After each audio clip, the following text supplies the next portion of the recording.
Today is the perfect opportunity to do a little video about microclimates. And I'm going to start off with the east-facing wall of the house where there's this big female hardy kiwi plant. And last night we got down to 30 and it was maybe even 29 in some spots, and it was a solid frost. And this plant has almost nothing, just a minor touch here and there. And these are the flower buds about to open.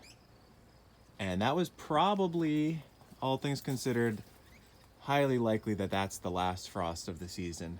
So we've made it through. This kiwi plant is going to have potentially a really nice fruit set. So you can see that same kiwi in the background there. Now here, just not even about 100 feet away from the house, here are the exact same variety of kiwis demolished. Several of them. The grapes demolished. Hardy kiwis, new growth destroyed. This will not kill the vines for sure, but any fruit buds on these are destroyed. No flowers left. I mean, this was a big shoot all the way down to here. That had grown quite a bit this season. The whole thing's done for. So they're gonna have to re-sprout from actually pretty far back. And that will set back this year's growth quite a bit. Right over here, we've got a nice bed of Carpathian walnuts. All got burned. Juglans is really susceptible. This guy, even low to the ground, still completely hit really hard. Persimmon, and the tips are hit pretty hard. Luckily we didn't have a total fruit loss on these. It looks like there are some fruit buds right here. That's one that survived.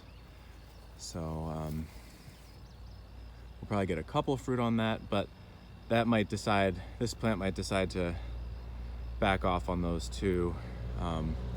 Sometimes it's not just the damage that you see the day of.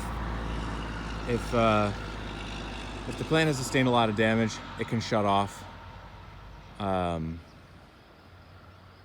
developing fruit, because that's sort of a luxury for it. If it needs to go into survival mode, it'll abort those fruits and then just really focus on growing more shoots. So you don't see necessarily all the damage the day of.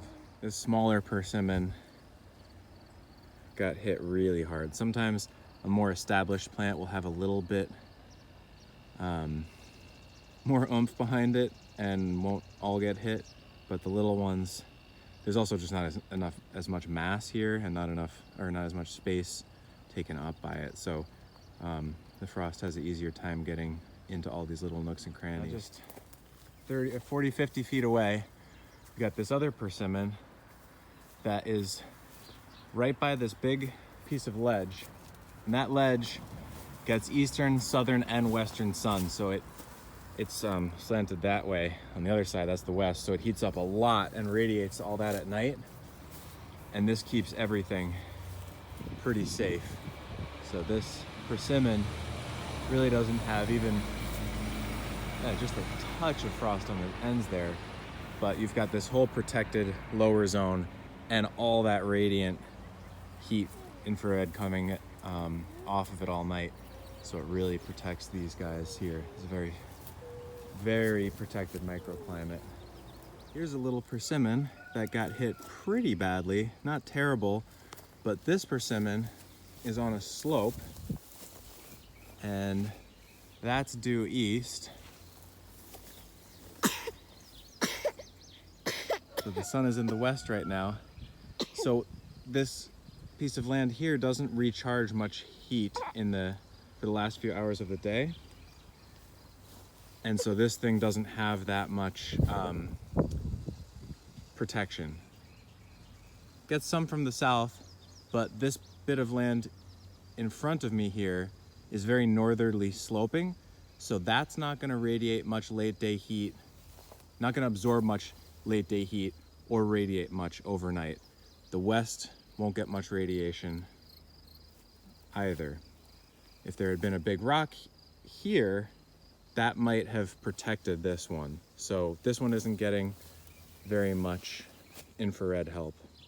A couple days later, and another thing that was interesting to see is we've got part of our next succession of broccoli here, and these trays and up to here were seeded about a week before these trays and those trays. So there's two different varieties, and they were seeded a little bit later. And here's the thing is, the trays that were a week older got a lot more frost damage than the trays that were a little bit younger. So physiology has a huge impact. These ones were in a little bit of a faster growth stage, and I think they just basically, you're taking more nitrogen up and you're making newer tissue, and it's not, doesn't have time to harden. And when the plants are younger, they're just more frost tolerant to begin with. So a little seedling can come up and it's very frost hardy, and then it goes through a phase where it loses some of its frost hardiness. But then as the plants mature, broccoli in specific actually gets it back, and a fully mature plant can take a pretty hard frost with very little problem. So this is with annuals obviously, but the same thing does hold true for perennials, that some young trees have these different phases of hardiness throughout their life cycle. When their seedling emerges, maybe it's hardy, and then it's growing fast and it's maybe not so hardy, and then it gets older and it's a little bit hardier. So there's microclimate, but then there's this other curveball to throw into the mix, which is plant hardiness as a function of their physiology at different life stages. I'm very happy. Simone's helping out by digging some holes. I'm very happy that this Juglans regia, Carpathian walnut, got basically no frost damage, and it's just in this special little microclimate with a big rock to the west, and overshadowed by some trees here. So it's very protected and safe, which is awesome, because this is actually, this little tree is the plan to take over this whole area. All of these plums and whatever are going to be overshadowed by this tree eventually if it grows happily here. So I'm happy it didn't get whacked back this year.